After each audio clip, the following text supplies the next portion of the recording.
Mulai. Mulai aja, Pi. Oke. Siap ya. Assalamualaikum warahmatullahi wabarakatuh. Selamat sore teman-teman semuanya. Kali ini dalam kesempatan yang sangat luar biasa, kelompok pertama akan mempresentasikan terkait materi inovasi platform pembelajaran terhadap mutu pendidikan. Untuk lebih lanjutnya nanti akan disampaikan oleh 4 pemateri, yang mana terdiri dari Muhammad Fauzan, Lutfiah, Melvi, dan juga Ninda. Oleh karena itu, mari kita saksikan bersama untuk pemateri yang pertama, dipersilakan. Baik, terima kasih kepada Melvi yang telah memberikan waktunya kepada saya untuk memaparkan sedikit materi mengenai pengantar inovasi platform pembelajaran. Nah, di sini yang pertama ada inovasi pendidikan. Inovasi pendidikan itu menggabungkan teknologi, konten, dan pedagogi untuk memecahkan masalah pembelajaran dan mencapai tujuan spesifik.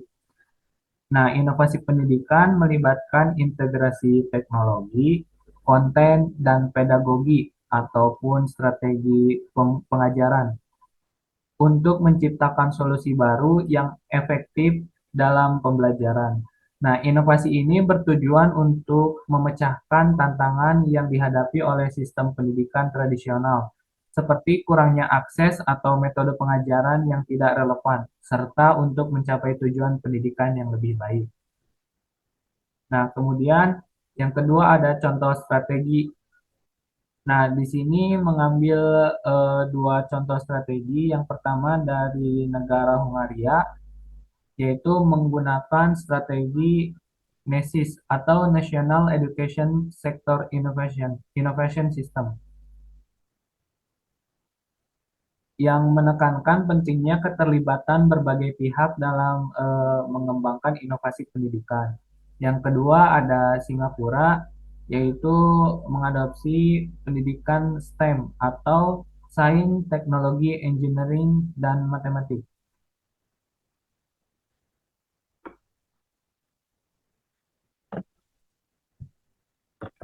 Nah, selanjutnya ada era revolusi industri 4.0. Di era ini perkembangan teknologi sangat cepat dan mengubah banyak aspek kehidupan, termasuk pendidikan. Ya, teknologi seperti kecerdasan buatan ataupun artificial intelligence dan internet telah merevolusi cara pengajar dan pembelajaran dilakukan. Kemudian selanjutnya ada platform pembelajaran. Nah, ekosistem digital yang menciptakan pengalaman belajar dinamis dan personal. Nah, membantu mengubah perspektif tentang bagaimana pendidikan seharusnya dilakukan. Nah, kemudian selanjutnya ada alat, yaitu sistem manajemen pembelajaran daring seperti kelas virtual dan pembelajaran adaptif AI.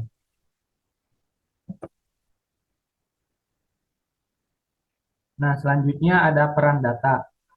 Peran data ini analisis kemajuan dan pola pembelajaran siswa untuk meningkatkan hasil belajar. Nah, peran data dalam pembelajaran yaitu platform pembelajaran tidak hanya memfasilitasi proses pembelajaran, tetapi juga mengumpulkan data yang berharga mengenai kemajuan siswa, kemudian pola belajar, dan preferensi mereka. Nah, data ini digunakan untuk menganalisis atau memantau kinerja siswa, memberikan umpan balik yang dipersonalisasi, kemudian menyesuaikan strategi pengajaran agar lebih efektif dan relevan bagi setiap individu. Nah, kesimpulannya, inovasi pendidikan melalui platform pembelajaran menawarkan potensi besar untuk menjembatani kesenjangan pendidikan dan meningkatkan kualitas pendidikan ataupun pembelajaran secara global. Mungkin demikian pemaparan materi dari saya, dilanjutkan kepada pemateri selanjutnya. Terima kasih.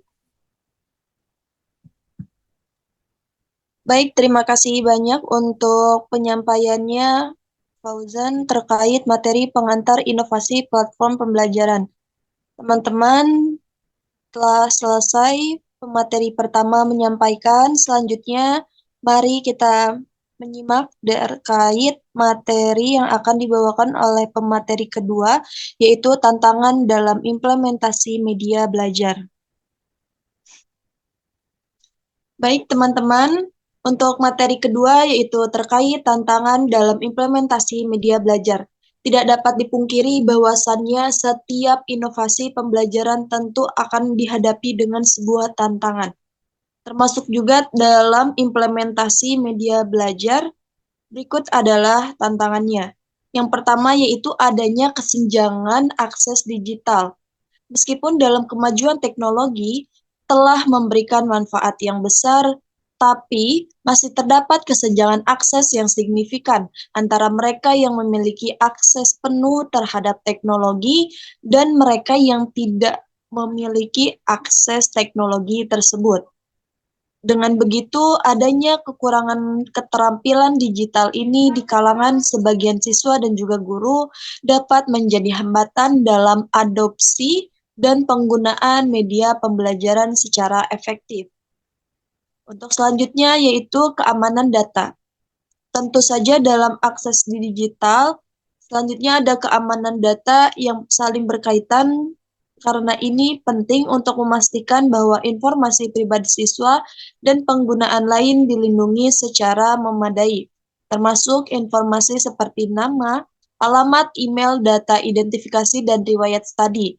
Aplikasi dan juga platform harus memiliki kebijakan privasi yang jelas dan transparan tentang cara mereka mengumpulkan, menyimpan, dan menggunakan data pengguna. Hal ini tentu saja harus menjadi dasar yang jelas terkait penggunaan digital bagi siswa maupun juga guru, karena hal ini akan menjamin dari privasi mereka masing-masing. Seperti itu.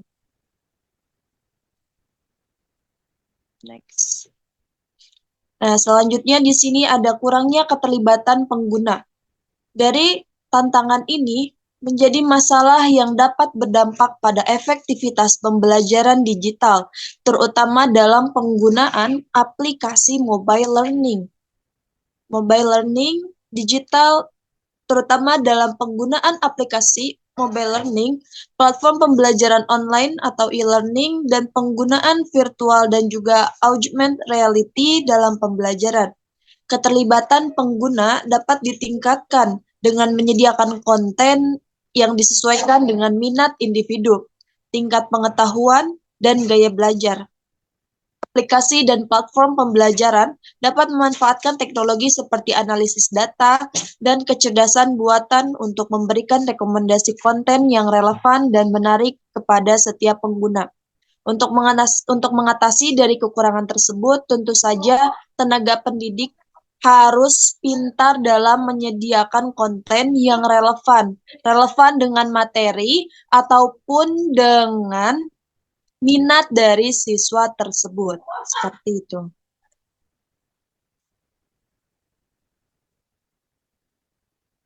Untuk selanjutnya dalam tantangan implementasi media belajar, adanya penilaian dan evaluasi pembelajaran. Teknologi memungkinkan penggunaan penilaian formatif berkelanjutan, yang mana memungkinkan guru memantau kemajuan siswa dari waktu ke waktu. Intervensi dini jika diperlukan dan menyesuaikan pembelajaran dengan kebutuhan siswa.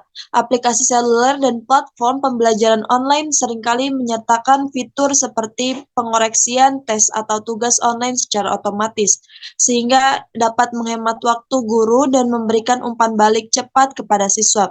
Dalam penerapannya inovasi platform pembelajaran, tentu saja tidak lepas dari tantangan yang perlu diatasi ini, sehingga tantangan tersebut meliputi berbagai hal jika dirangkum sebagai berikut. Yang pertama, terbatasnya akses terhadap teknologi. kemudian pemilihan dan interpretensi materi yang tepat, selanjutnya kebutuhan akan pelatihan dan pengembangan profesional bagi tenaga pendidik, pengelolaan waktu, dan juga keamanan serta etika. Itu merupakan tantangan lainnya yang mana sama dengan penjelasan yang saya sampaikan sebelumnya, secara garis besarnya itu sama.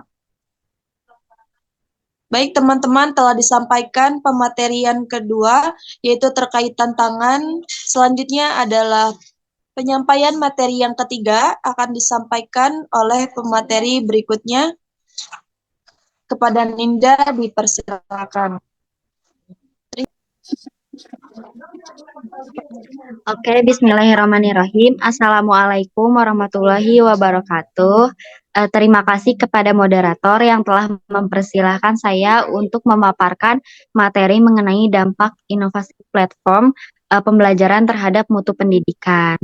Jadi, inovasi platform pembelajaran terhadap mutu pendidikan itu tentu saja ada dampaknya ya teman-teman. Dampaknya itu bersifat luas dan juga berubah-ubah. Nah, inovasi pada platform pembelajaran terhadap mutu pendidikan juga memiliki dampak yang signifikan untuk mencapai pendidikan yang lebih baik juga.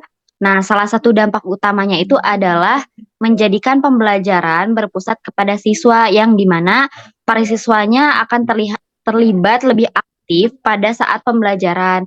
Mereka juga akan berkolaborasi dengan teman sebaya mereka.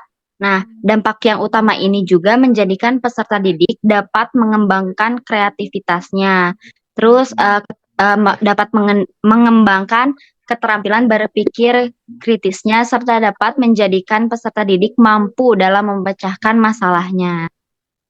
Nah, semua ini tuh sangat penting untuk menjadi orang yang sukses di era sekarang, kayak gitu, di dunia yang sudah modern ini. Nah, lalu yang selanjutnya itu ada inovasi platform pembelajaran telah meningkat secara signifikan dalam mengakses pendidikan. Bahkan pada masalah geografis, adanya platform inovasi platform ini tuh telah membuka jalan gitu untuk orang-orang uh, yang mana mereka itu berada di daerah yang terpencil ataupun orang yang menderita keterbatasan fisik. Jadi mereka itu dapat memiliki kesempatan gitu untuk belajar. Nah, lalu dampaknya selain daripada itu, platform pembelajaran ini juga dampaknya sangat besar pada pengalaman belajar setiap individu. Nah, terus pendidikan pun harus menyesuaikan pendekatan instruksional, mengidentifikasi kesenjangan atau perbedaan pembelajaran, serta memberikan dukungan kepada peserta didik yang mengalami kesulitan. Nah, dengan melalui analisis data dan juga perilaku setiap siswa, jadinya pendidik dapat menyesuaikan gitu pendekatan instruksional sama mengidentifikasi kesenjangan dalam pendidikan gitu. Nah, terus hal ini juga akan mendorong pertumbuhan akademik siswa serta memastikan bahwa mereka itu menerima dukungan itu agar mereka juga dapat meraih potensi mereka yang masing-masing.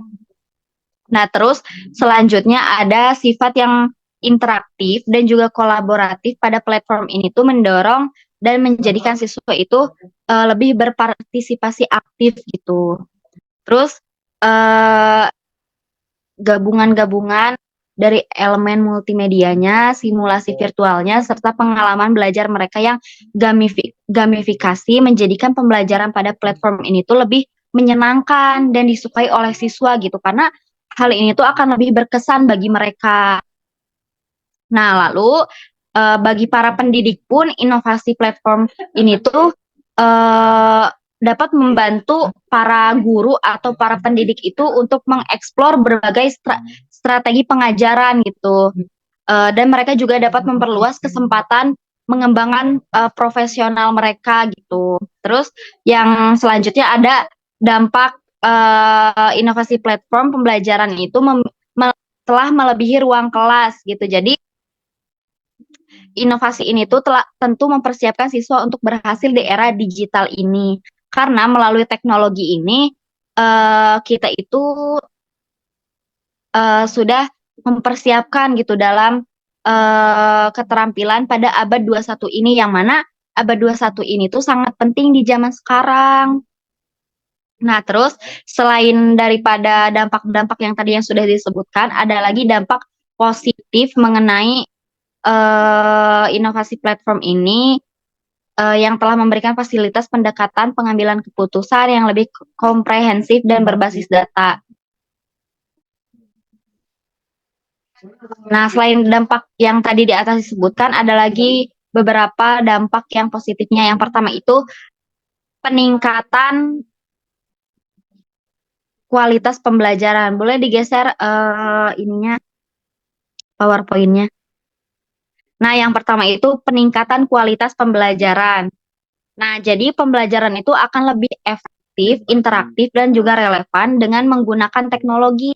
Nah, hal ini juga meningkatkan kualitas pembelajaran karena dapat memberikan pengalaman belajar siswa yang lebih menarik. Nah, yang pada akhirnya itu pemahaman siswa itu dapat lebih meningkat gitu daripada sebelumnya.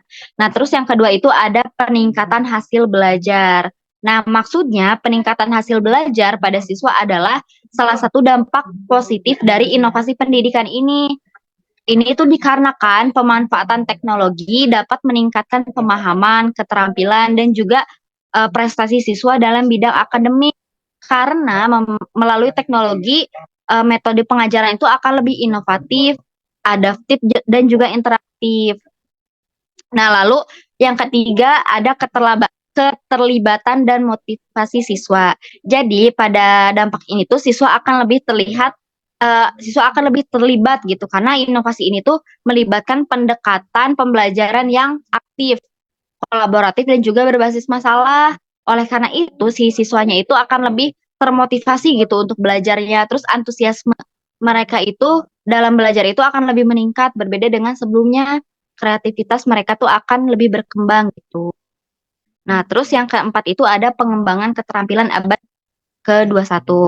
Nah, inovasi pada pembelajaran berbasis proyek, terus adanya kolab antar siswa itu, serta pemanfaatan teknologi dalam mengembangkan keterampilan berpikir kritis, terus memecahkan masalah, terus kreativitas, terus komunikasi mereka, dan juga kerja dengan tim mereka tuh, semua hal itu tuh akan mendukung gitu pada keterampilan pada abad ke-21 ini, yang mana kan abad ini tuh sangat penting ya untuk para siswa ke depannya gitu untuk menghadapi zaman sekarang dan zaman selanjutnya gitu sehingga mereka itu dapat sukses gitu di era dan di zaman sekarang dan seterusnya gitu bakalan berkembang juga gitu enggak yang di situ-situ aja. Nah, terus yang kelima itu ada penyediaan akses dan kesetaraan.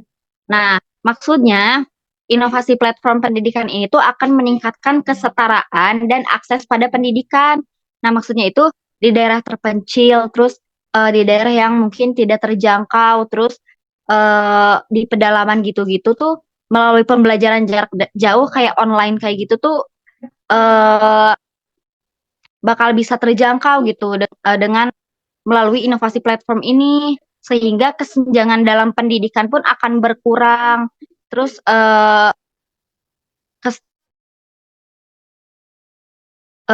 membaik kayak gitu. Terus yang keenam itu ada peningkatan kualitas pembelajaran. Nah, maksudnya inovasi platform ini tuh memberikan kesempatan untuk meningkatkan kualitas pengajaran bagi guru.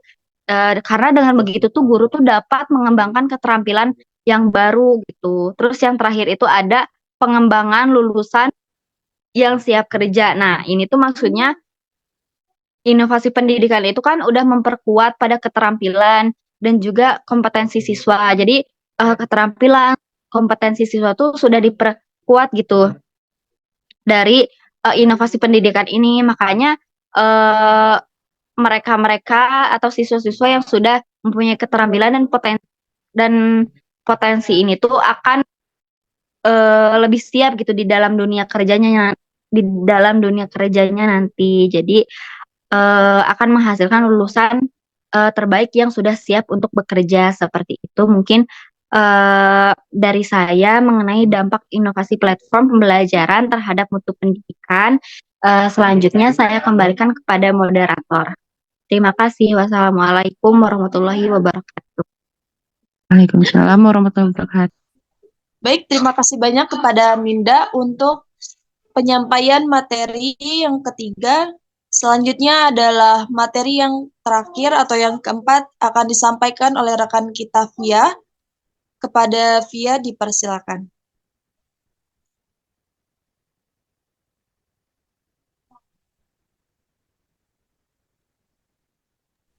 Baik, terima kasih pada moderator yang telah memberikan saya waktu. Di sini saya akan menjelaskan tentang macam-macam media inovasi platform pembelajaran. Nah, terdapat berbagai macam media pembelajaran. Pada era digital ini, teknologi digital sangatlah berguna untuk segala bidang. Salah satunya pada pendidikan.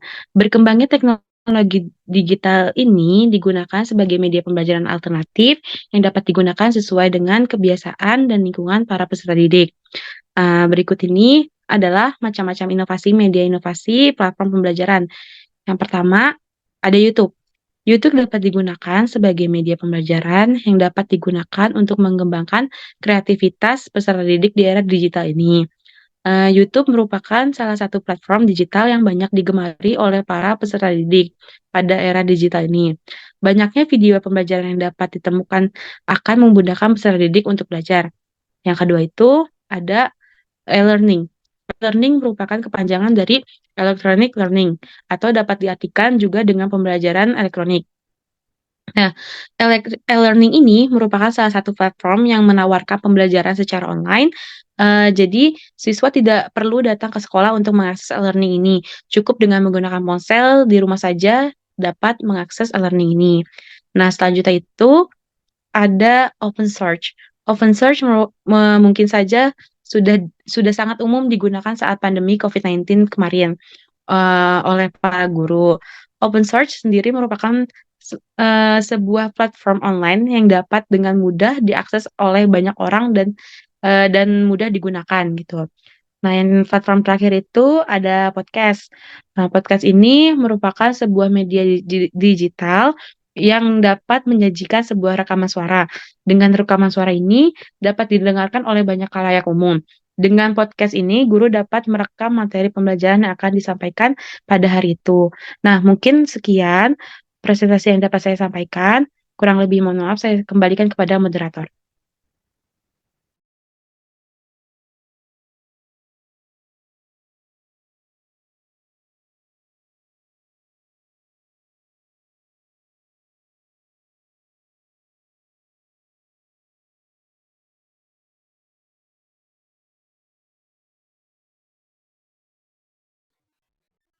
Baik, terima kasih banyak kepada Via untuk penyampaian materi yang terakhir.